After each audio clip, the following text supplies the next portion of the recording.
Noi siamo la compagnia del Barbecocul, un gruppo che viene da Gemona del Friuli e siamo nati quanto? 8 anni fa, 9, una cosa del genere. Abbiamo cominciato con le manifestazioni dalle nostre parti e adesso giriamo l'Italia suonando nelle varie manifestazioni di questo tipo. Hai qualcosa da aggiungere, tu che sei il capo? Cosa suoniamo? Noi suoniamo musica medievale dell'Europa, musica medievale rinascimentale, quindi di un periodo che va dal 1200 fino al 1600 abbondante. E questi sono gli strumenti che ci portiamo dietro, che sono le cornamuse, le percussioni, la bombarda e il flauto. Ci facciamo un giro di presentazioni. Io sono Hermes. Io sono Giulio. Maria. Matteo. E Francesca. E niente, credo che abbiamo finito qui.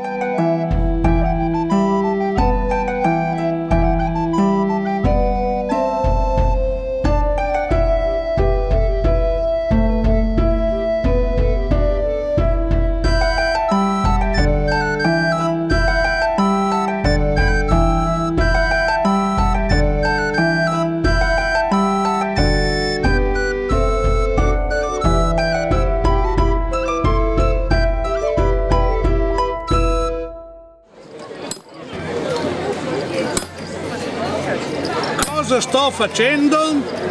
Sto facendo una dimostrazione pubblica di una tecnica di decorazione delle borse, delle cinture, dei portafogli, dei borselli e così.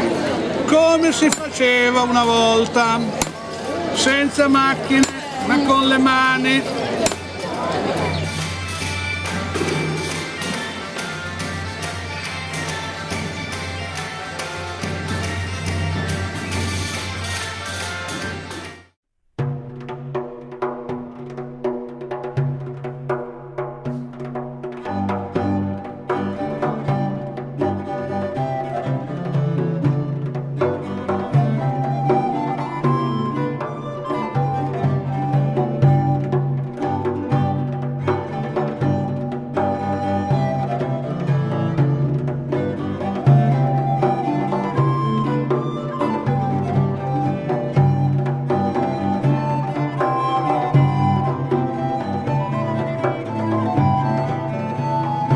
Mattioli Radames, ho la passione da diversi anni per la scultura in legno e mi dedico a varie manifestazioni, mi presento in varie manifestazioni con varie opere, sia sacre che profane.